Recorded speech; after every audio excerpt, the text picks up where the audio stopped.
करता हूँ मैं भारत माता से ये गुजारिश कि तेरी भक्ति के सिवा कोई बंदगी ना मिले। हर जन्म मिले हिंदुस्तान की पावन धरा, या फिर जिंदगी ना मिले। नमस्कार। ज्ञान विद्या बुद्धि की प्रतिमूर्ति माँ शारदा के चरणों में मेरा शत शत नमन।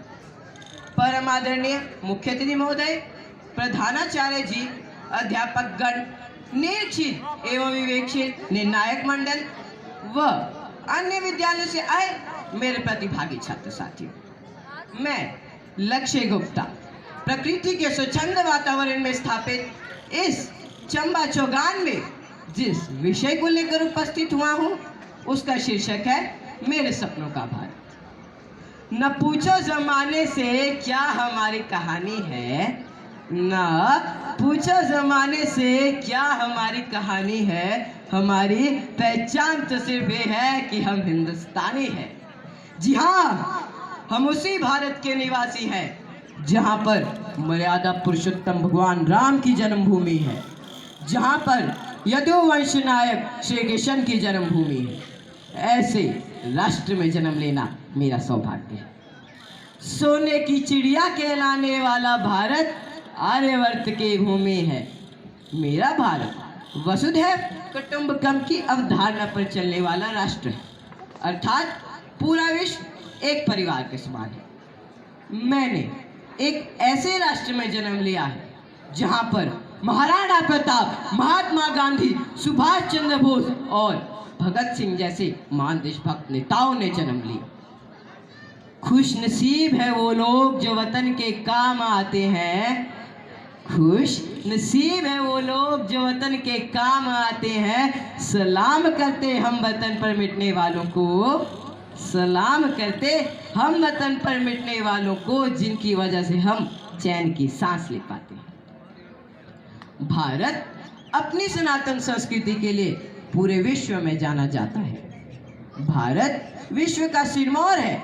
यह सदा ही सभी राष्ट्रों से कंधे से कंधा मिलाकर विश्व गुरु की राह पर प्रखर गति से स्थापित हो चुका है।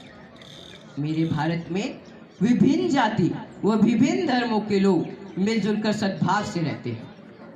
पिछले कुछ दशकों में मेरे भारत ने तकनीकी और औद्योगिक क्षेत्रों में बहुत विकास किया है, परंतु कुछ सामाजिक कुरीतियां जैसे सांप्रदायिक दंगे, कन्या भ्रूण हत्या और दहेज प्रताड़ना जैसे घिनौने कृत्य मेरे देश के लिए चुनौती बनकर नजर आ रहे हैं।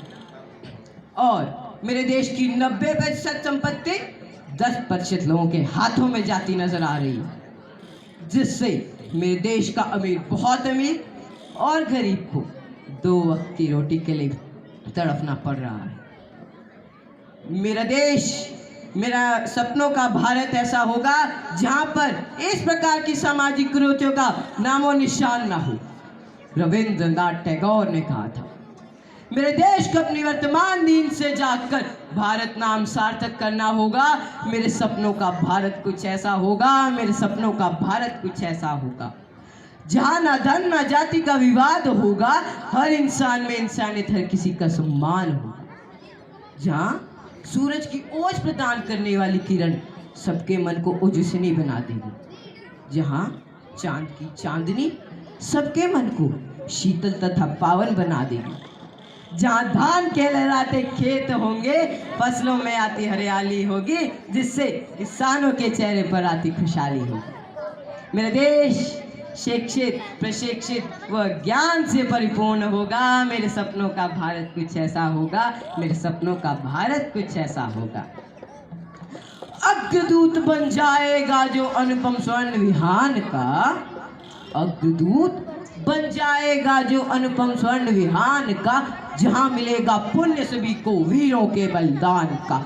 मैं तो देख रहा हूं सपना ऐसे हिंदुस्तान।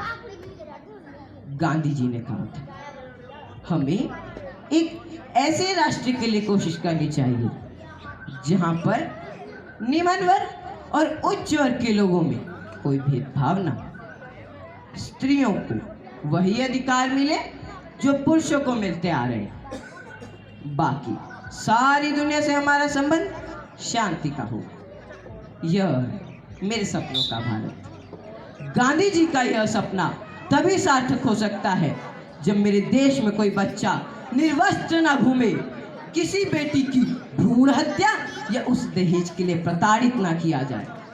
यह तभी साकार हो सकता है जब मेरे देश की युवा पीढ़ी आगे आए, क्योंकि युवा पीढ़ी देश का वह अनमोल खजाना होती है जिससे देश ऊंचाइयों के शिखर पर आसानी से पहुंच जाता है। मेरा देश विकासशील रहे, विकसित होगा। और अंत में ज्यादा कुछ ना कहते हुए बस इतना कहकर अपनी वाणी को विराम देना चाहूंगा कि ध्यान से सुनेगा। इन शब्दों के बिना मेरे सपनों के भारत की परिकल्पना भी नहीं की जा सकती। सर्वे भवन्तु सुखिनः, सर्वे सन्तु निरामया, सर्वे भद्राणि पश्यन्तु मा कश्चित् दुःखभाग् भवेत्। जय हिंद, जय भारत, जय हिमाचल।